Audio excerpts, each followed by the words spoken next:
고품격 날라리 방송 한준희 장지원의 원투펀치 261화 1부 시작하겠습니다. 자, 이번 주에도 축구계에는 참 새로운 소식들이 많았는데요. 먼저 U20 월드컵 대회 이야기부터 잠깐 할게요. 이제 결승전 대진이 정해졌는데 잉글랜드와 베네수엘라가 만나게 됐습니다. 이 잉글랜드가 지금 몇십 년 만에 메이저 대회 결승입니까? 66년 월드컵이 네. 처음 아니에요?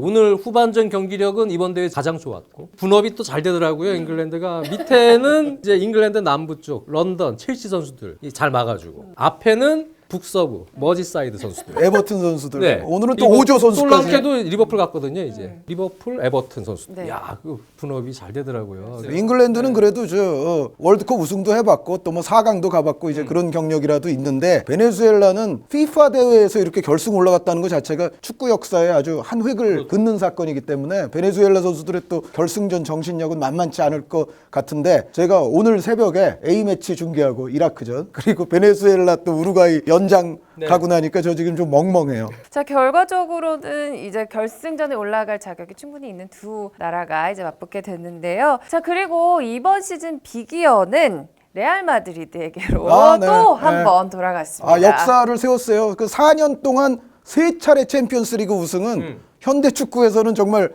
전무후무하지 않을까. 여간에서는 이건 쉽지 않은 기록이다. 대단한 기록이죠. 2연패 자체도 엄청난 기록이지만 또 4년으로 기간을 좀 넓히더라도 이 가운데 3번 아닙니까? 이건 엄청난. 이제는 라 데시마, 라 운데시마를 넘어서 라 두오 데시마인가요? 그렇죠. 네, 거기까지 도달을 했습니다. 최근에 뭔가 레알 마드리드 쪽으로 운데시마, 운이 지금 딱 계속. 네. 그래서 운 대심하구나. 그러니까요. 네. 운이 들어와요. 네. 그래서 호날두 첫 골도 흐름상 유벤투스가 사실 잘하다가 딱 하나 걸리는데 호날두 때리니까 굴절돼서 들어가잖아요. 네. 그래도 경기 전체로 보면 레알 마드리드가 우승할 자격이 맞습니다. 넘쳤다. 네. 그리고 사실상 호날두 선수 발롱도르 한 번 더 추가하는 거는 거의 기정사실 아니냐라는 생각까지 들 정도로 레알 마드리드의 시대다 이렇게까지도 얘기할 수 있을 것 같아요. 왜냐하면 지난 시즌 같은 기준으로는 사실 레알이 꺾고 올라간 팀들이 거함보다는 조금 못한 팀들이 더 많지 않았느냐라는 얘기도 있었지만 올 시즌 같은 경우 보세요. 바이에른 뮌헨, 아틀레티코 마드리드, 유벤투스거든요. 여기에 호날두 선수가 또 대량 득점을 터뜨리면서 또 레알 마드리드가 이 모든 팀들을 꺾고 우승을 했다는 것은 그 축구사에 또 아주 굵게 기록될 만한 레알의 시기로 아마 남을 것 같습니다. 네, 그렇습니다. 이제 챔피언스리그 결승전 정말 많은 축구 팬들이 새벽에 일어나서 함께 보셨을 텐데요. 저희가 이 경기를 또 알파신 리뷰로 준비를 했습니다. 자, 이미 기본적인 좀 전반적인 설명은 두 분께서 해주셨고요. 이제 영상에선 저희가 어떤 점을 좀 중점적으로 볼 수 있는 건가요? 올 시즌에 콘테 감독, 포체티노 감독 등등해서 과르디올라 감독도 그렇고 잉글랜드에서는 3백이 많이 또 선풍을 일으켰잖아요. 그런데 전체적인 공격 시의 포메이션은 4-4-2가 아닌 팀들이라 할지라도 수비 시에는 4-4-2를 많이 활용을 한다. 특히 아주 그랬죠. 수준 높은 팀들이 일종의 하이브리드 포메이션이라는 거예요. 그러니까 지금은 수준 높은 유럽의 클럽들이 전체적으로는 수비 시에는 항상 4-4-2로 도는 경우가 많다. 이날의 첫 번째 포인트도 바로 그겁니다. 그러니까 지금은 이제 하이브리드라는 말씀도 해주셨다시피 그러니까 수비로 전환될 때의 약점은 수비적으로 전술 변화를 통해서 보완을 하고 공격 시에는 또 그 전술의 장점을 살리고 그러니까 공수에서의 장단점을 보완하려는 움직임들이 전술 변화를 통해서 나온다는 얘기죠. 네, 그것이 지금 현대 축구의 조류에 있어서도 하나의 특징 같아요. 네, 자, 무슨 말씀인지 저희가 영상 보도록 하겠습니다. 자, 이날 레알 마드리드의 기본 의도를 이제 설명해 드리기 위한 영상인데요. 호날두 선수가 이날은 또 투톱 가운데에서 오른쪽에 섰어요. 보통 호날두 선수 하면 왼쪽이라고 생각하는 경우가 많은데 이날은 오른쪽에서 뛴 시간이 길었는데 이것도 지단 감독의 제가 봤을 때는 신의 한 수라는 생각이 들어요. 그런데 이제 레알 마드리드의 전체적인 포즈는 자, 2명의 투톱이 있고 지금 이스코, 크로스, 모드리치거든요. 네. 아마 뒤쪽에는 카세미르 선수가 있겠죠. 그래서 전체적으로는 지단 감독이 요구하는 유벤투스가 볼을 잡고 있었을 때 레알 마드리드의 포즈는 4-4-2에 가깝다. 그런데 이제 굳이 말씀드리자면 요 4는 1과 3. 카세미르 선수가 좀 더 내려가면서 이런 형태가 되는 레알 마드리드의 기본적인 의도는 이겁니다. 그런데 지금 보세요. 자, 이 선수를 한번 주목을 해보세요. 이 선수가 이스코 선수 아닙니까? 자, 레알 마드리드가 소유권을 지금 뺏어왔어요. 이럴 때는 이제 이스코 선수를 프리롤처럼 활용하는 그런 전술로 이제 바뀐다는 거예요. 자, 이스코 선수 움직임을 보세요. 움직임을 보세요. 움직임을 보세요. 이렇게 왔죠. 그러면서 이제 투톱과 더불어서 이스코 선수가 1의 꼭지점 자리를 이제 서게 되는. 유벤투스가 소유권을 가졌을 때는 지단 감독이 요구하는 것은 4-4-2처럼 쓰면서 이제 심플하게 이제 수비를 할 수 있도록 이제 만드는 그러한 포진인데, 이 의도가 경기 초반에 레알이 제대로 작동하지 않았습니다. 자, 레알 마드리드가 잘 안 됐던 부분이 뭐냐면은 지금 투톱이 있지 않습니까? 이스코 선수가 있어요. 그런데 좀 전에 말씀드렸던 대로 레알 마드리드가 볼을 소유하는 게 아니라 유벤투스가 볼을 소유할 때는 레알 마드리드 선수들이 일종의 이제 두 줄 수비를 빨리 서야 돼요. 그런데 이 지단 감독의 이 포진은 사실은 이스코 선수에게 상당히 부담이 돼요. 자유롭게 떠돌다가 상대가 공격을 할 때는 왼쪽 측면이든 오른쪽 측면이든 한쪽을 찾아가서 딱 그 위치에 서야 되고, 반대편에 모드리치 선수는 어떻게 되느냐? 이스코 선수가 안 들어가는 반대편 측면 쪽으로 가서 딱 서줘야 돼요. 그래야 4-4-2가 완성이 되지 않습니까? 그런데 이거는 두 선수의 수비적인 움직임에는 사실은 부담이 안 될 수가 없는 작전입니다. 그래서 초반에 레알 마드리드가 그로 인한 혼란상이 좀 나타나요. 자, 이제 유벤투스가 볼을 가져왔잖아요. 그러면은 4-4-2처럼 이제 플랫하게 빨리 서야 되는데, 문제는 레알 선수들이 대부분 미드필더들이 한 군데 뭉쳐있는 경우가 많았어요. 그러면은 어떻게 되죠? 이쪽 공간이 이렇게 넓게 나오는 거예요. 그러니까 재빠르게 이스코가 한쪽에 자리를 잡고 또 반대편에 모드리치가 자리를 잡아가지고 4-4-2를 만들어야 되지만, 이 4-4-2를 만드는 작업이 그렇게 쉽지는 않다. 그래서 이게 제대로 안 됐을 때는 한쪽 측면은 분명히 이제 열릴 수가 있다는 건데, 유벤투스가 전반전에 이거를 굉장히 활용을 잘했습니다. 자, 보세요. 지금 이제 유벤투스가 방향 전환을 빨리 하게 되면은 이스코가 지금 여기 있잖아요. 그러니까 모는 이제 이쪽으로 따라올 수밖에 없어요. 그래야 4-4-2가 되지 않습니까? 여기 이제 카르바할 선수는 있지만은 항상 보시면은 카르바할 선수 앞쪽이 비어 있어요. 네. 여기. 왜냐하면은 이스코가 찾아 들어가고 모드리치가 반대편으로 오는데 시간이 걸리기 때문에 항상 카르바할 선수가 홀로 있어요. 그런 경우가 특히 전반전에 아주 많았다는 거예요. 자, 그러다 보니까는 이제 카르바할 선수는 어떤 어려움에 봉착하게 되느냐? 알렉스 산드로와 만주키치를 동시에 혼자서 막아야 되는 그런 상황이 많았다는 거죠. 자, 그러니까 조금 늦게 가서 막기는 했습니다만 결국 편안한 크로스를 줬고 이과인의 또 헤딩을 줬어요.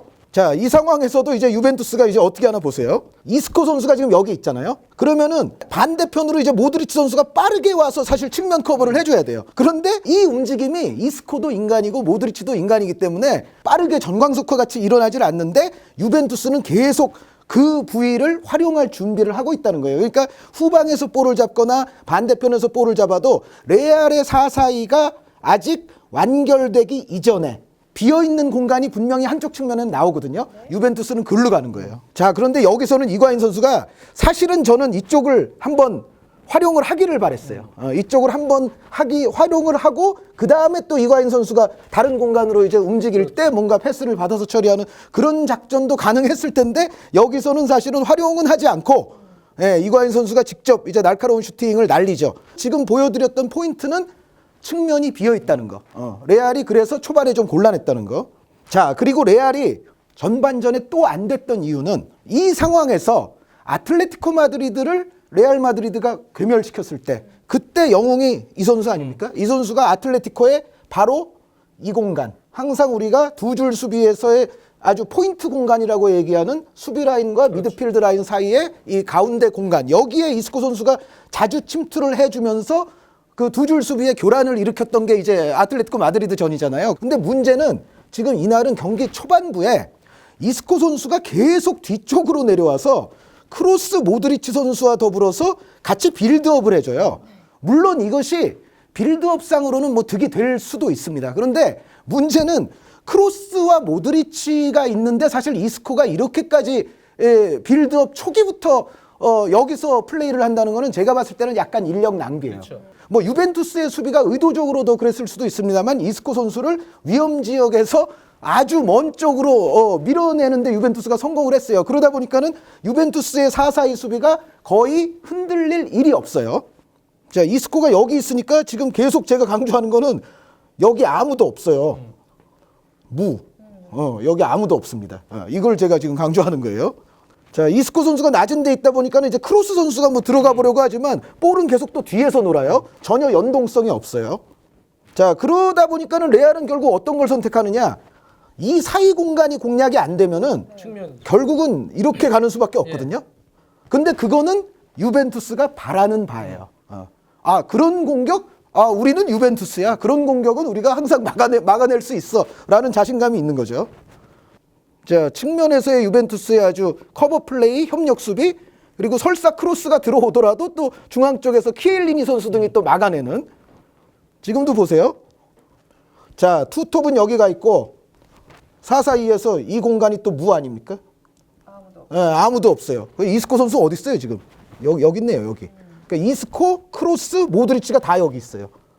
그러면은 결국은 레알의 미들맨은 이제 그 측면일 거예요. 네. 한 16분 때까지도 이제 이런 흐름이에요. 그러니까 레알의 4-4-2는 이때까지 제대로 작동하지 않고 유벤투스가 항상 한쪽 측면이 비어있는 공간을 노리게 되고 그쪽이 주로 이제 알렉스 산드로 선수가 있는 쪽이었어요.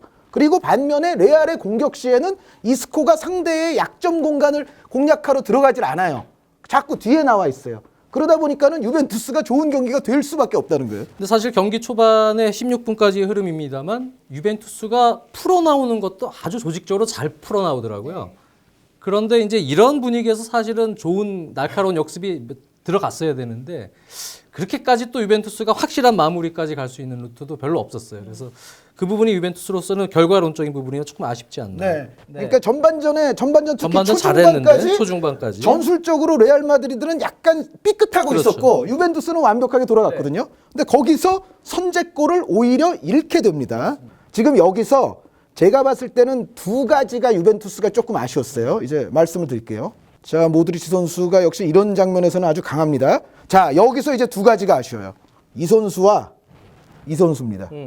피아니치와 만주키치죠? 그렇습니다. 지금 피아니치 선수와 만주키치 선수인데 이날 유벤투스에서 종합적으로 보면 만주키치 선수는 정말 잘했어요. 멋진 골도 넣었고 진짜 챔피언스리그 역사에 남을 만큼 멋진 골이었는데 그래서 만주키치 선수는 사실 잘했는데 그럼에도 불구하고 이 장면 하나에서는 한 1% 정도 아쉬움이 있어요. 그리고 이제 피아니치 선수와 더불어서 지금 보세요. 크로스 선수가 나오는데요. 여기서 크로스 선수가 물론 이제 볼을 잘 다루는 선수이기는 한데 아주 빠른 선수는 아니거든요. 제가 봤을 때는 피아니치 선수가 조금 더 엑셀을 밟으면서 따라 붙었어야 돼요. 조금 더 열심히 뛰고 적극적으로 아니면 파울이라도 할 각오로 했으면 제가 봤을 때는 막을 찬스가 일단 1차적으로 있었어요. 그리고 또 한 가지는 문제는 뭐냐면 만주키치 선수가 그냥 이쪽을 보면서 지금 시선을 보면은 이쪽 보고 있지 않습니까? 이쪽을 보면서 만주키치 선수가 약간 조깅하듯이 내려갔어요. 카르바를 놓쳤어요. 그래서 지금은 대충 같이 가는 것처럼 보이지만 카르발 선수가 예를 들어 이 정도 위치까지 와서 먼저 엑셀을 밟잖아요. 그러면은 그때는 만주키치 선수 못 따라갈 거예요. 카르발의 날쌘돌이 같은 측면을 고려했을 때는 만주키치가 지금 상황에서도 카르발 선수 쪽을 경계를 하고 있으면서 좀 더 스프린트를 할 준비를 하고 있었어야 되는데 지금 이쪽에서는 피아니치 선수가 크로스 선수를 좀 쉽게 놔준 듯한 느낌이 있고 만주키치 선수가 반대편에 신경을 쓰면서 빠른 스프린트를 할 준비를 하지 않고 있었던 거. 이 두 가지가 제가 봤을 때는 유벤투스가 이 결승전 전체를 그르친 첫 번째 원인이 됐어요. 자, 지금 보시죠. 지금 이제 엑셀을 밟았어요. 엑셀을 밟으면 그때부터는 사실 만주키치 선수가 따라가 잡고 싶어도 이미 늦어요. 그러니까 그 이전부터 만주키치는 태세가 돼 있어야 되고 스프린트를 오히려 먼저 좀 해주는 게 나았어요. 그러지 않다 보니까 자, 여기서 이제 카르발과 호날두의 공간 예술이 또 나오죠. 패스 타이밍 그리고 움직임이 기가 막혔죠. 자, 카르발 선수는 이미 여기까지 왔어요. 네, 벌써 눈에 딱 오는 타이밍을 알고 줬잖아요. 그리고 만주키치 선수는 이제 여기쯤 왔는데 사실은 더 스프린트를 해서 지금도 수비에 뭔가 조금 더 도움이 됐더라면은 유벤투스는 더 나았을 거예요. 그리고 피아니치 선수는 아직 안 보이죠. 네. 크로스 선수는 여기까지 지금 왔는데 아예 줄 것을 두 선수가 마음을 미리 맞추고 있었어요. 네. 이쪽으로 볼이 나갔을 때는 호날두 선수는 골 넣기 좋은 공간으로 이동하고 카르발은 뭐 자기가 욕심 부리는 게 아니라 무조건 그쪽으로 줄 거를 미리 이거는 전술적으로 생각을 해놨던 거죠. 2명이나 있어요. 크로스까지. 그렇죠. 네. 호날두 선수를 만약에 비껴가더라도 한 명이 더 대기하고 있는 상황이에요. 물론 굴절이 일어나기는 했지만은 이 오히려 골이 유베 쪽에서 나오지 않고 레알 쪽에서 나와버렸어요. 이거는 엄청나게 이 경기를 뒤흔들었던 큰 사건이었습니다. 예. 결국은 이게 클래스죠. 골을 네. 넣는 클래스. 네, 그래서 분위기가 많이 바뀌었나요? 바뀌었죠. 많이 예. 바뀌었죠. 예, 이렇게 바뀌게 되고 결국 레알은 약간 여유가 생겼고, 그리고 뭐 경기 흐름이 그 전까지 나쁘던 거는 사실은 이제 싹 잊혀지게 됐고, 유벤투스는 이제는 좀 더 적극적으로 공격으로 나오지 않을 수 없게 됐어요. 그러니까 아무리 이게 전반전이라 하더라도. 자, 그리고 레알도 4-4-2 포진을 잡는 것이 아까보다는 조금 빨라졌어요. 그거는 뭐냐면 아마 레알 벤치나 이 레알 선수들도 뭔가 인식을 했던 것 같아요. 우리가 4-4밀리에 너무 몰입하다가 4-4-2를 만드는 속도가 느리게 되니까는 계속 측면을 허용한다는 것을 레알도 이제 인식이 됐던 것 같습니다. 그래서 어느 정도 시점에는 이제 이스코 선수라든가 모드리치 선수가 측면으로 펼쳐지는 속도가 레알도 조금은 더 빨라집니다. 자, 그런데 여기서 놀라운 장면이 나옵니다. 그럼에도 불구하고 그 4-4-2를 잡는 게 아까보다는 더 안정적으로 되기는 했습니다만, 그럼에도 불구하고 이제 이스코 선수가 측면 수비에 대한 인식이 조금 늦을 때가 있어요. 전체적으로 아무래도 측면 수비를 기본으로 하던 또 자원은 아니다 보니까는 이스코 선수가 여전히 측면에 있기는 있습니다만, 측면에 자기가 마크해야 될 상대를 인식을 하고 있지 않다가 한 박자 늦게 움직이게 되면 그때는 약간 때가 늦는 경우들이 많이 있거든요. 예.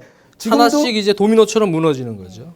밸런스가. 지금도 일단 레알이 지금은 4-4-2는 잘 잡고는 있었습니다만, 그럼에도 불구하고 여기서 한 번에 넘어가는 패스에 이스코는 약간 늦게 반응했고, 또 한 가지 여기서 유벤투스가 잘한 게 뭐냐면은 네. 만주키치가 중앙 공격으로 더 강렬하게 이제 들어가기 시작을 했어요. 근데 만주키치가 이 위치에 들어가잖아요. 그러면은 어떤 문제가 레알에게 발생하냐면 카르발이 만주키치를 어느 정도 따라올 수밖에 없어요. 왜냐하면 만주키치가 기본적으로 측면 윙어이기 때문에 만주키치의 움직임에 따라서 카르발의 움직임은 그렇죠. 중앙 쪽으로 약간 제약을 받게 되거든요. 카르발이 만주키치한테 약간 끌려 들어가는 상황에서 이스코마저 한 박자 늦었다? 그러면은 이제 이런 일이 생긴다는 거죠. 카르발이 딸려 들어갈 때 이스코가 수비적인 의식을 빨리 가져야 되는 것의 중요성을 사실 이 장면에서도 어느 정도 보여준다고 볼 수가 있습니다. 이과인 선수 처리도 아주 좋았죠. 그리고 랭킹에 들만한 골이 지금 터졌습니다. 사실 그런데 이렇게 멋진 골이 나왔음에도 불구하고 우승을 레알이 했기 때문에 약간은 좀 묻히는 감이 없지 않아는 있습니다. 이제 후반전이 시작이 됐어요. 그러니까 전반전은 초반부에는 사실 레알이 전술적으로 좀 삐그덕거리는 부분이 있었어요. 공격, 수비 양쪽 측면에서 모두. 유벤투스는 그것을 잘 활용을 해서 경기 흐름을 좋게 가져갔는데, 그럼에도 불구하고 레알이 전광석과 같은 역습, 그리고 유벤투스의 약간의 그 수비의식의 조금 부족, 이것을 활용하면서 클래스로서 레알이 먼저 앞서갔어요. 그러나 유벤투스가 오래지 않아서 사실 만주키치 선수의 그 동점골이 나왔기 때문에 그래도 유벤투스가 어느 정도 선방을 했다라고 볼 수 있는 흐름이었는데, 제가 봤을 때는 지단 감독이 아마 라커룸에서 변화를 시켰던 것 같아요. 레알이 후반전 들어오면서 이제 변했던 것이 몇 가지 있는데 그것을 1번, 2번, 3번 이런 식으로 보여드리겠습니다. 1번, 뒷공간을 노리기 시작했다. 한 번의 공격이 많아졌죠. 그렇죠. 배우 침투 공격이. 호날두 선수인데 이 배우 침투의 이런 롱패스에 의한 이 공격이 전반전에 사실 거의 안 나왔어요. 거의 안 나오다 보니까 제가 사실 프리뷰할 때도 바르잘리 선수 쪽이 공략을 당할 포인트가 될 수 있다는 말씀을 드리지 않았습니까? 그런데 사실 바르잘리 선수가 그렇게 크게 고생을 안 했어요, 전반전에. 근데 마침내 레알이 바르잘리 선수가 있는 쪽의 공간으로 롱패스를 때려 넣기 시작을 했습니다. 그렇게 되다 보니까 이제 유벤투스의 수비는 부담이 커졌어요. 자, 2번은 자, 이겁니다. 마르셀로가 여기 있죠. 카르발이 여기 있죠. 아까 레알이 골 넣을 때 기가 막혔던 역습 장면, 그런 장면을 제외하고는 마르셀로와 카르발이 동시에 이렇게 높은 라인까지 올라오는 것이 전반전에는 거의 없어요. 네, 거의 없었어요. 그런데 레알이 이제는 자신들이 자랑하는 양 윙백들을 동시에 전진시키기 시작했어요. 그리고 이제 뒷공간도 노리고 이스코 선수는 전반전보다 적극적으로 이제 라인 사이를 이제 파고 들어가는 움직임을 보이기 시작을 했어요. 그러니까 제 생각에 지단 감독이 정말 선택을 잘한 게 뭐냐면, 우리가 분명히 더 나은 전력인데 전반전에 사실 우리가 부진했어. 후반전에 초반부터 우리가 공격력으로 한번 승부를 내보자. 이러한 부분들이 이제 초반부터 레알이 계속 주도를 하는 원인으로 나타납니다. 지금 카르발이 전진했어요. 마르셀로도 같이 올라가요. 심지어 두 선수가 주고받기 시작했어요, 지금. 자, 바르잘리가 따라왔습니다만 지금 보세요. 레알이 여기 지금 라모스 선수가 여기까지 올라와 있거든요.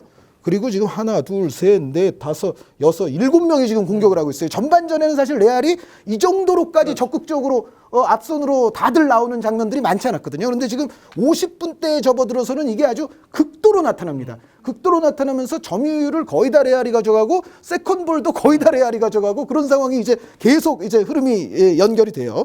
자, 그리고 레알이 후반전 약간 지금 51분, 한 2분 전으로 시계를 돌렸는데요. 레알이 후반전 달라진 것. 공격수들의 압박이 달라졌어요. 공격수들의 압박이 달라졌고 지금 이 선수가 누군지 아시겠어요? 케디라 선수. 사실은 그 케디라 선수가 아래쪽으로 내려오면서 마치 그 바르셀로나의 부스케츠 롤 그런 거를 하는 장면들이 전반전에 좀 많았거든요. 그런데 지단 감독이 제가 봤을 때는 이 크로스 선수를 붙인 것 같아요. 의도적으로.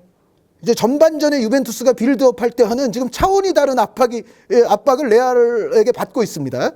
자, 그리고 지금 바란 선수의 적극적인 침투 상황에서 유베가 뺏어내는 데는 성공했습니다만 지금도 보시면은 레알 선수들이 뒤로 다 물러서기보다는 전방 압박으로 다시 이른바 이게 개겐 프레싱 아닙니까? 이제 카운터 압박을 하기 시작한 거예요, 레알이. 자, 그러다 보니까는 뭐 공격을 계속 레알이에요. 이게 지금 50분대에 한 10분 동안 레알이 계속 이렇게 몰아치거든요. 자, 그리고 이것이 이제 이 경기를 굉장히 이제 갈라놓은 또 한 장면인데요. 여기서 유벤투스가 끊어서 한번 나오거든요. 근데 이것이 유벤투스에게 독이 됐어요. 여기서 카세미르 선수가 공을 하나 세웠죠, 또. 그렇죠. 카세미르 선수가 알베스 선수와 충돌하면서 여기서 알베스 선수가 볼을 잃었어요.